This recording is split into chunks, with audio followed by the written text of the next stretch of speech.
Okay. Hello, everyone. This is Pat Belliveau back with Greg Bush in our interrogation series with Stefano Valdo, Calgary, LA, Toronto, Italy bassist, acoustic and electric, and sharing some of his stories and history and et cetera, et cetera. And apparently he has a Jaco Pastorius. This is part 2, by the way, Jaco Pastorius story that we're looking to hear now. So, Maestro, if you will. Yes, I do have a Jaco. Jaco Pastorius. I saw Jaco a couple of times with Weather Report when they came to Italy, and I actually was right few meters away from him, and it was amazing. But the most amazing story that I have about Jaco is when he was touring in his later years with La Grande Birelli, um, the French guitar player, which actually is the only one, in my opinion, that can play like Jaco. I mean, he's got a sound, he's got the whole thing down. But that night, it was a little club in Merano, which is like a 20 minutes away from the Austrian border, northern Italy. And I was invited from a friend of mine, a drummer, to go and say, you got to see this trio. It's like Ray Birelli, and the Jaco Pastorius. And I was like, fine, let's do it. Let's go there. So I went there, and they were playing their own thing, like the chicken and the thing, la la la la. All of a sudden, Jaco left the stage, and everybody was like, okay, it was like a guitar and drum thing, and everybody was wondering what happened to Jaco. Where did he go? What happened? So apparently, afterwards, I heard that he went back to the green room and he decided to shave, to do a shave. And we didn't know, but all of a sudden, Birelli, he was playing such a cool soloing that grabbed Jaco's attention. Well, Jaco was in the middle of a shaving, and he decided to come back on stage because he thought it was like pretty cool moment. So he had half of his face with a shaving foam unshaved, and the other half of the face shaved, and he started playing bass, and he went like this on stage, and I was like, wow, what's going on here? And he decided to play the rest of the gig with half face shaved. Now these things, uh, people don't know because they were not there. They will not make it public. But this is the beauty of Jaco Pastorius. He was listening from the green room. He heard something that he grabbed his attention because the musicality of the guitar player. How is that for a genius player? I mean, that's amazing. That nothing. I mean, I don't know whoever did that before. How's that for a genius? I love Jaco. I mean, that is the ultimate Jaco story, isn't it? Mm-hmm. I think it would have been better if he came up with a full face full of shaving cream.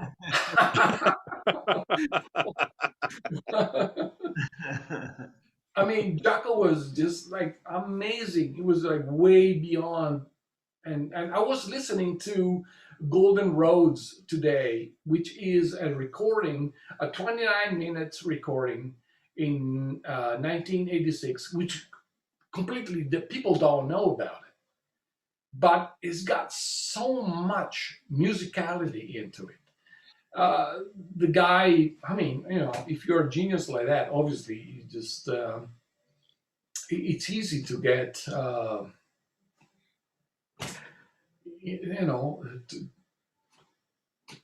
to get misunderstood and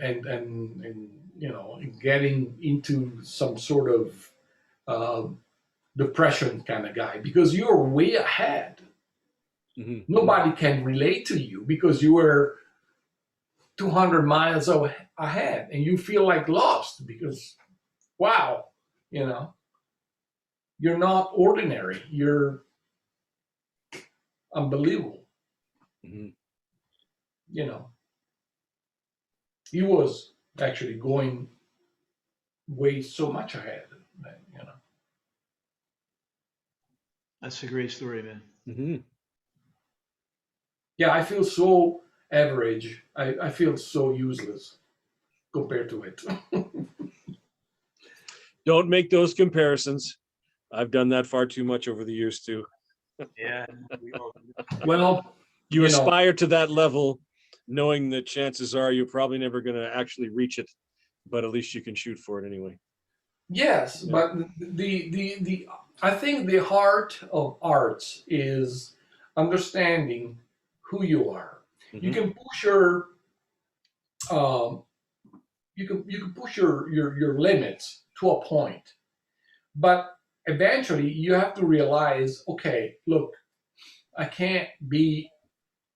You have to be yourself. You cannot be somebody else. If you Hmm. have somebody that you love, an artist that you worship, this is not going to be you. You are you. Hmm. So accept your limits and make your arts within the limits and be happy with it. Hmm. That's what I think the ultimate art is all about. There's no another Beethoven, another Mozart, another Bach.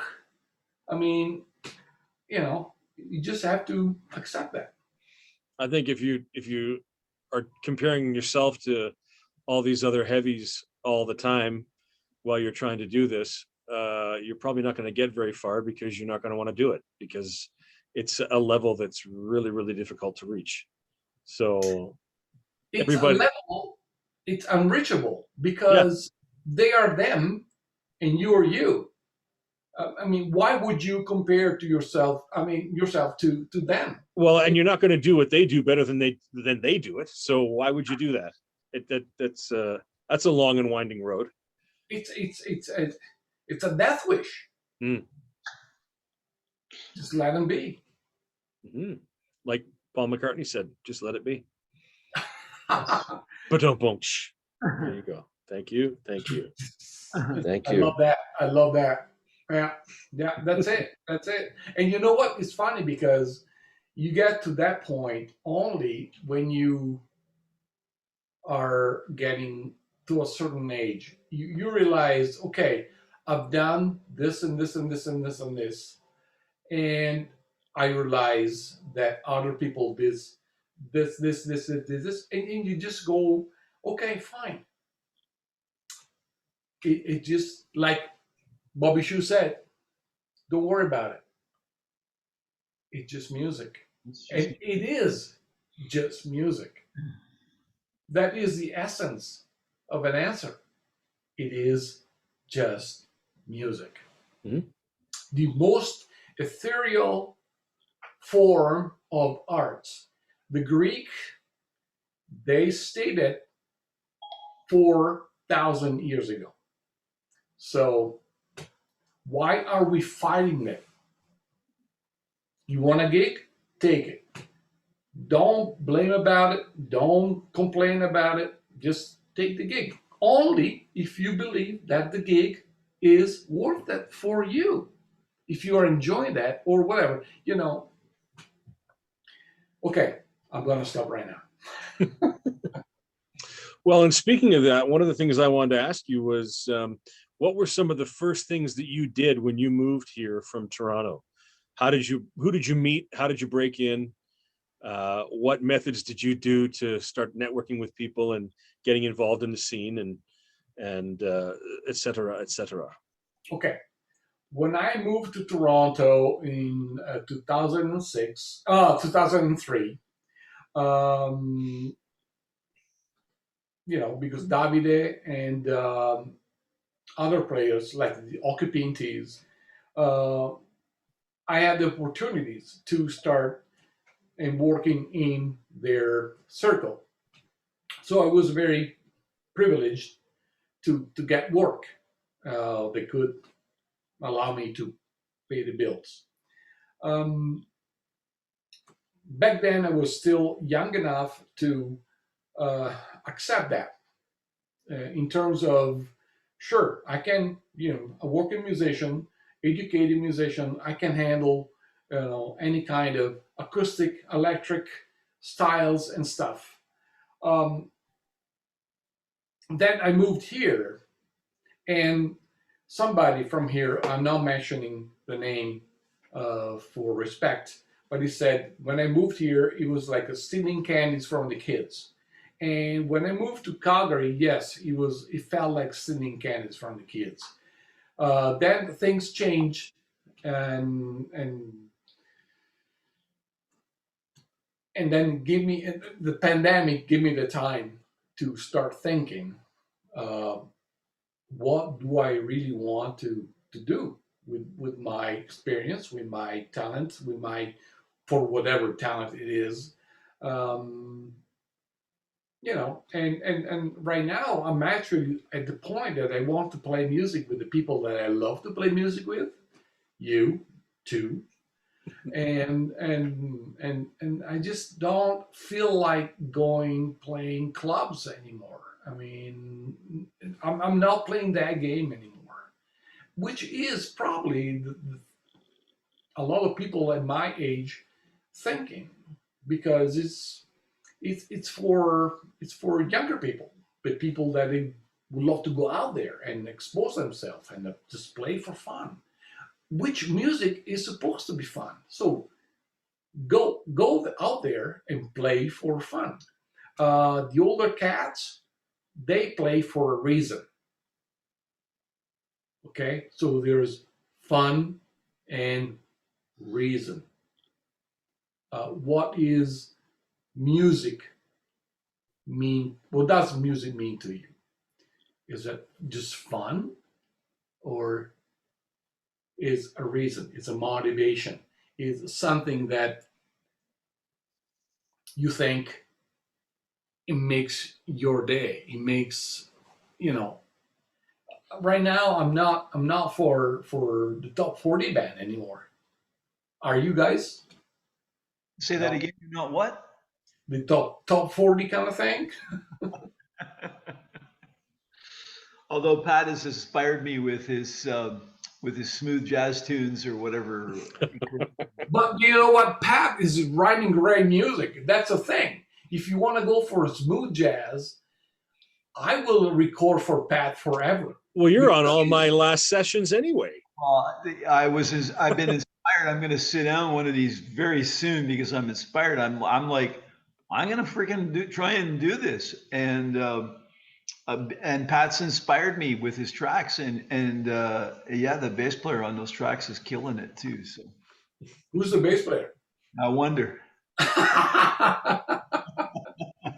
you know, Greg, that's exactly the point.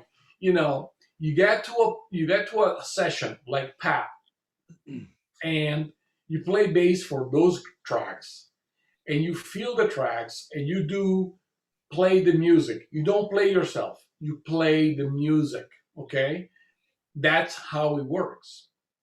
And all of a sudden, you got people like you who go like, "Who's the shit is the bass player on this track?" Well, it's somebody who is actually playing the music. Okay, it's not like a big ego guy going, "Oh, look at me, look at me." No, no, no, no. Playing bass. If you are a look at Lil Sklar. I mean, what the heck? I mean, this guy he just like bought his big multimillionaire house in Santa Barbara in California because he's playing bass. He knows, he feels the music Well, for. and he's out with some really high profile people too. And he's backing them up all the But time. Leland is a smart bass Oh, player. yeah. It was a freaking spectrum with Billy Cobham in the 70s, for Pete's sake. Okay, Lotus. Check this out. I mean, he's playing Lotus in the Spectrum. I mean, it's a very simple bass line, but it's so heartfelt. That's why everybody wants to hire him. You know, if you're a bass player, you don't go on Facebook and start tapping your ass off. I hate that. And you go like, oh, look at me. I can slap my ass off. I can slap like Victor Wooten. Who gives a shit? Who gives a shit? Exactly.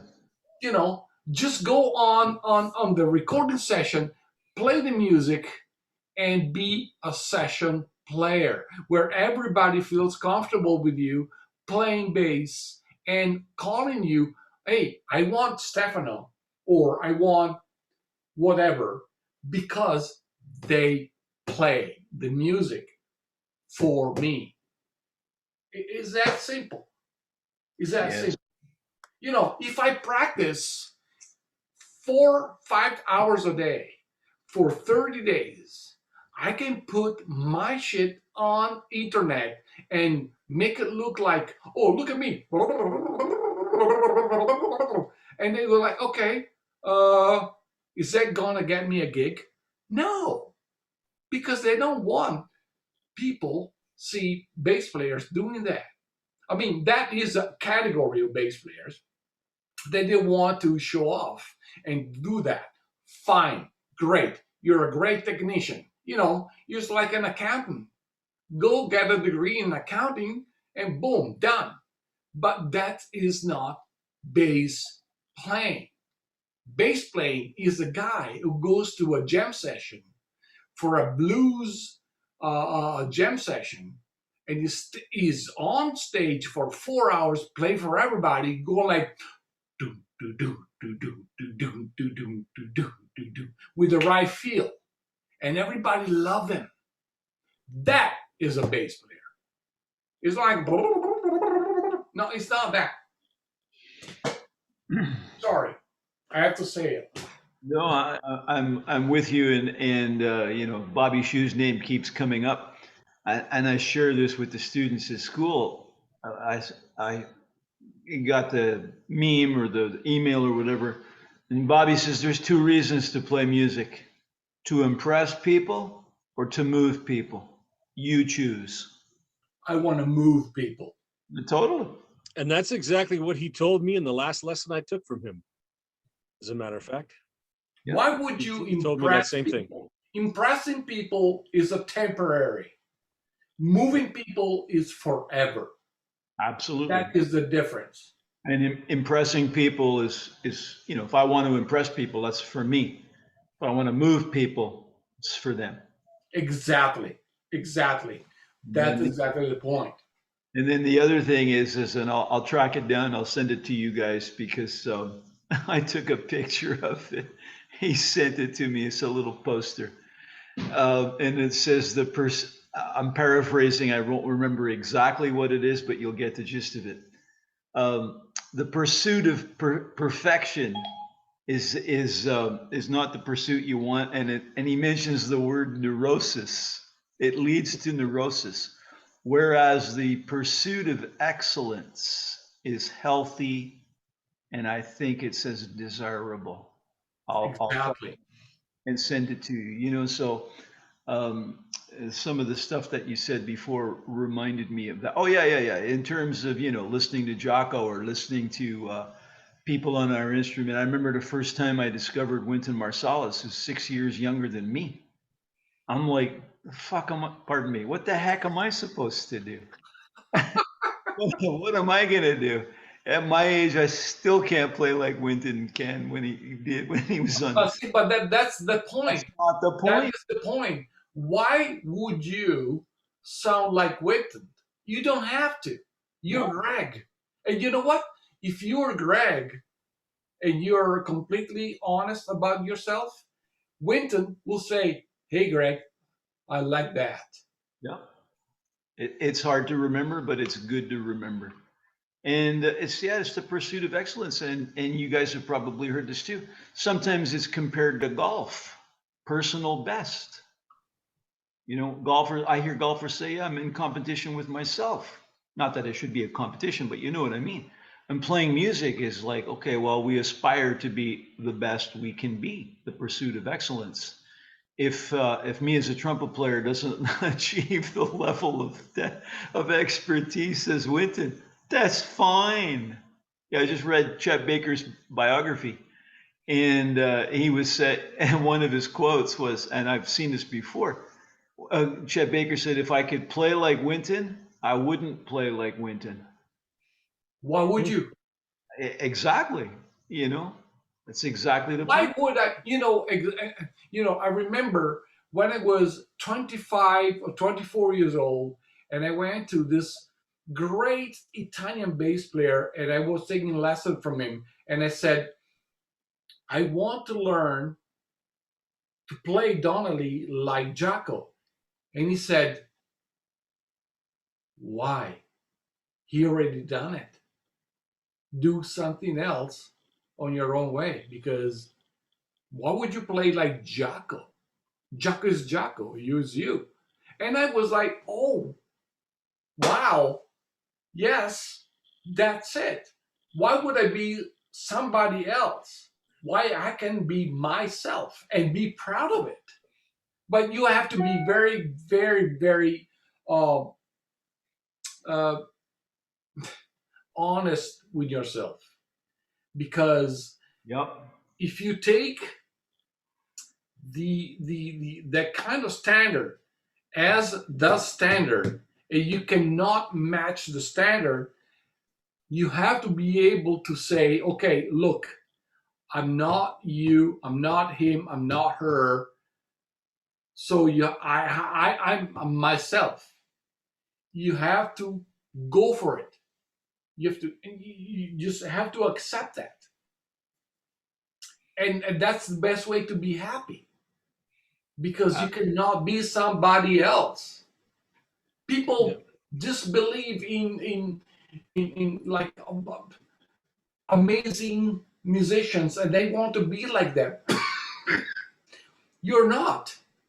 You're not. You will never be. Maybe technically, sure, but emotionally, you're not. You're you.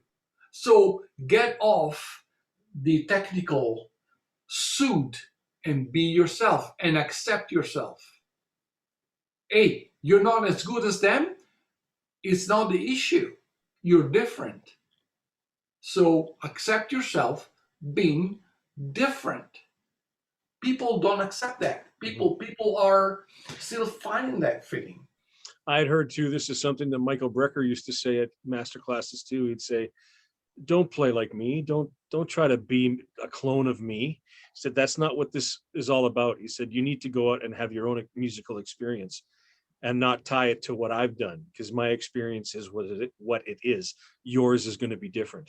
So you just follow what your experience is and don't worry about playing like me. If you like the way I play, great, listen to me, but also listen to the people that I listen to. And that those are the people who have influenced me.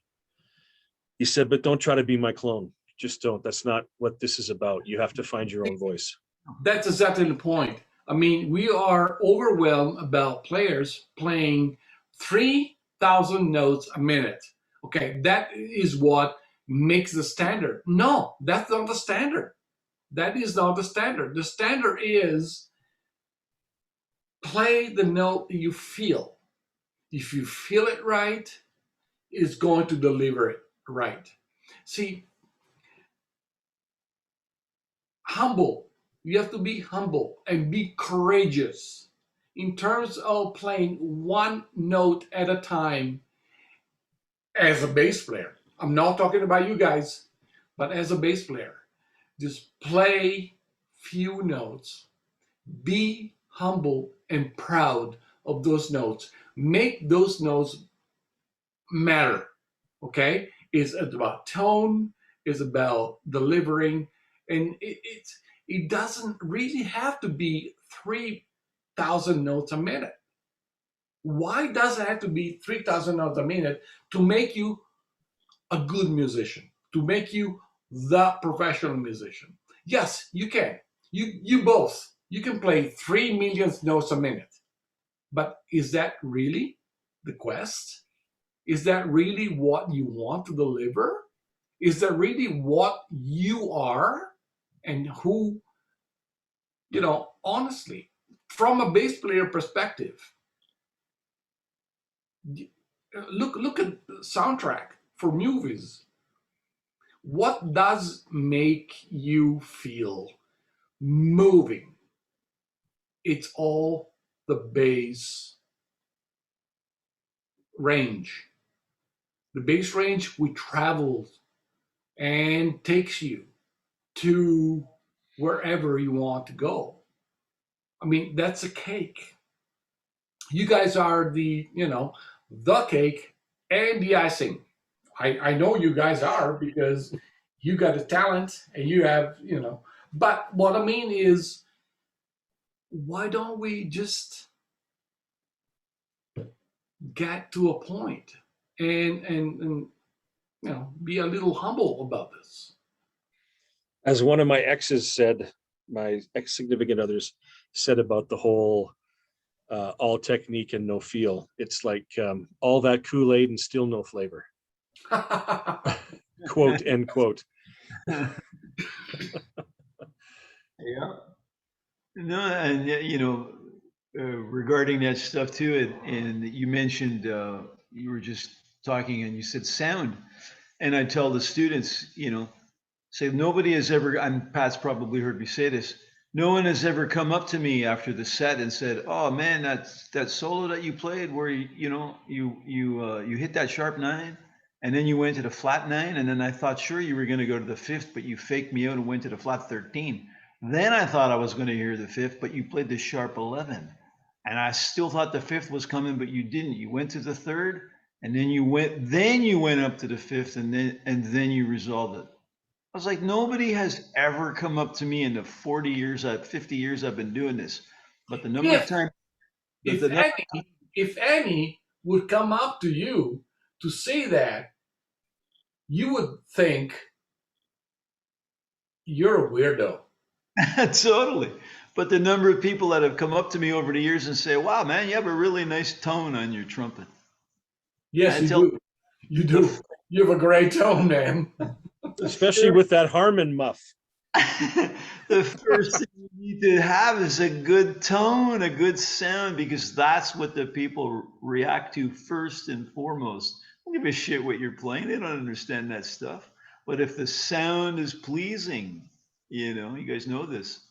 That's what people gravitate towards, And I think I won't say who it is, but I followed this player in Toronto because coming up as a young guy, a trumpet player, and I was like, man, he's playing. The lines are so nice. The solos are so nice, but he needs to get his tone together, Well, eventually he did, and he's one of my favorite trumpet players now to listen to. I'm like, yeah, he finally got it together. He had the ears happening. He figured out, copying from records and shit like that.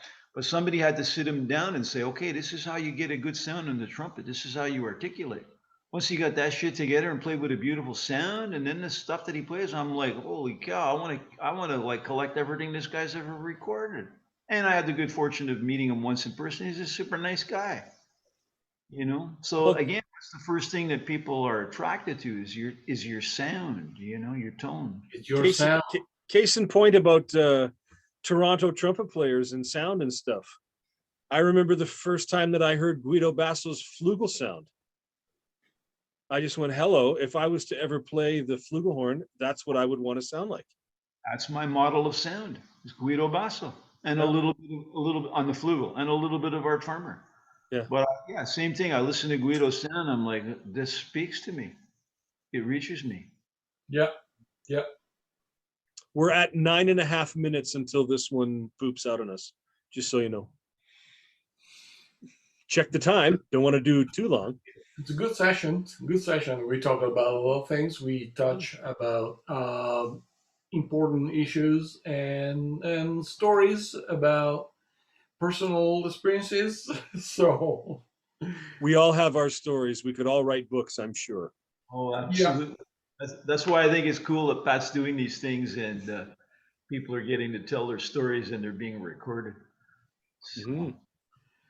I'm just too lazy to type it all up. So I figured let's do some videos.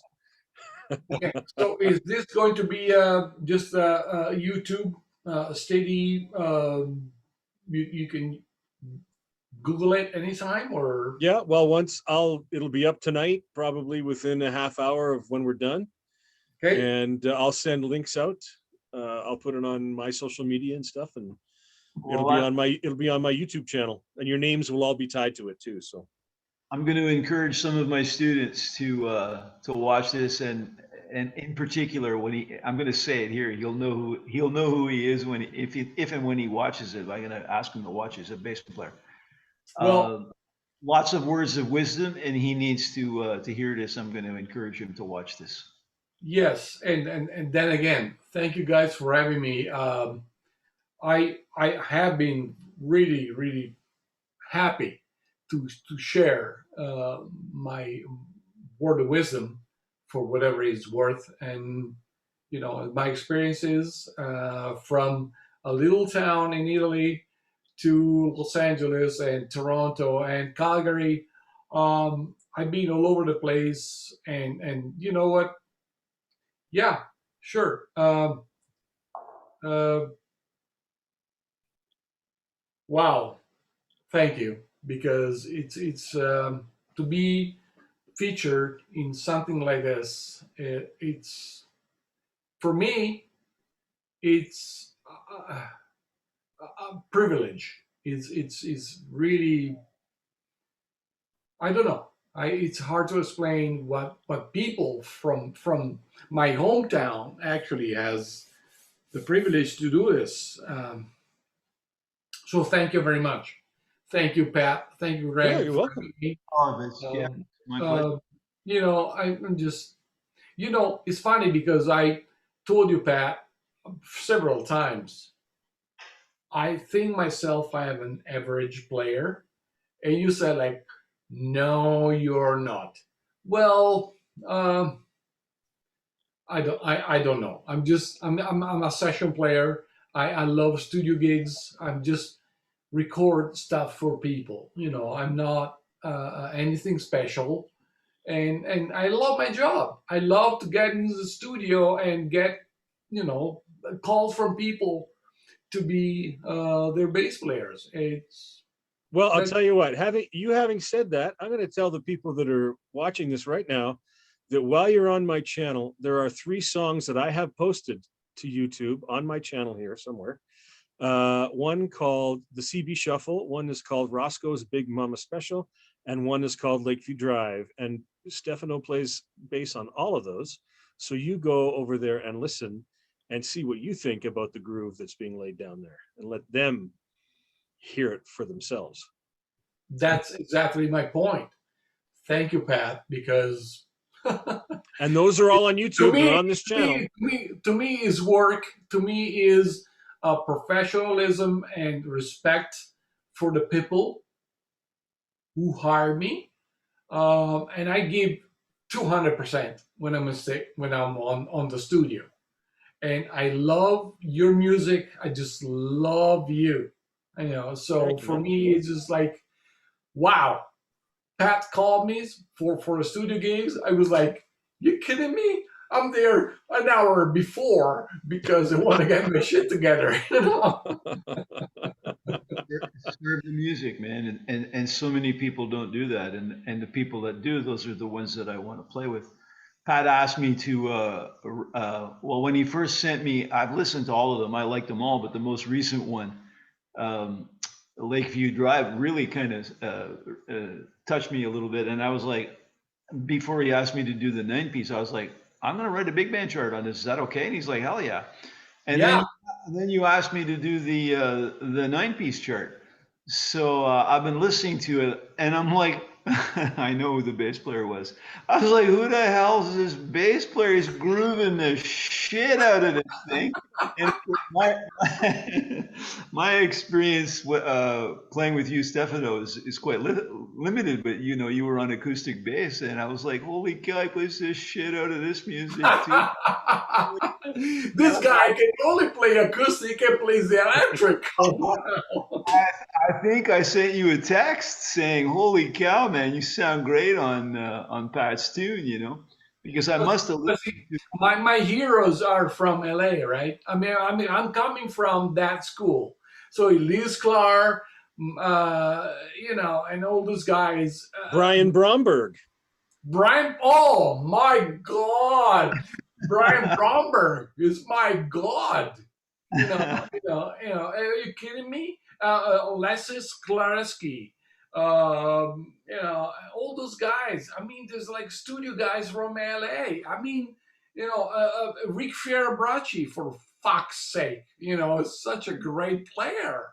I mean, excuse me, my Italian, but you know, LA such has got such a great a nest of great studio musicians, for Pete's sake, and I grew up with that, that's why I'm bringing to Calgary, I'm bringing myself to this scene because there is so much wealth of music in this town. If we could only get into uh, so respect and stuff. And then, yeah, I love this town.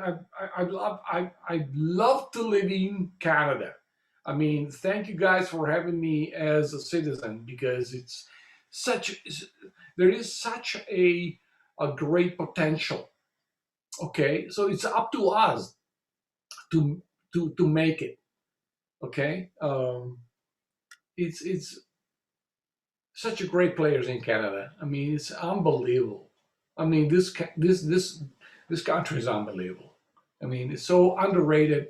Great players, and I don't know what it is. I don't know what's going on, but whatever. We're working on it. Okay, it will take some time.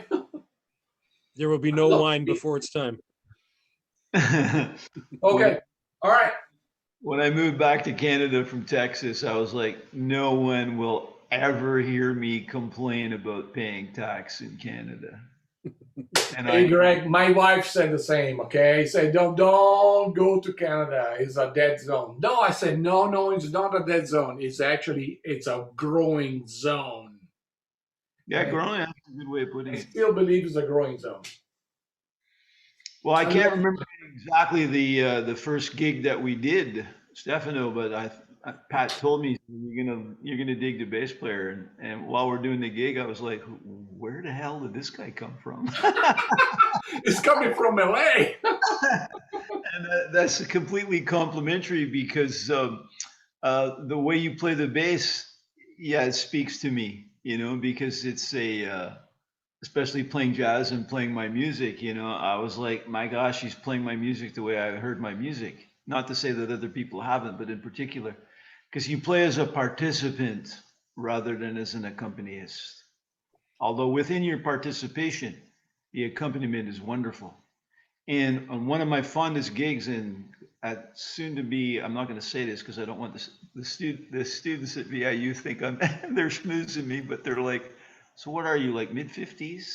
I'm like, yeah, thank you very much. We'll go with that. But that last gig that we did with you and Tyler in the rhythm section, this is the way I like to play.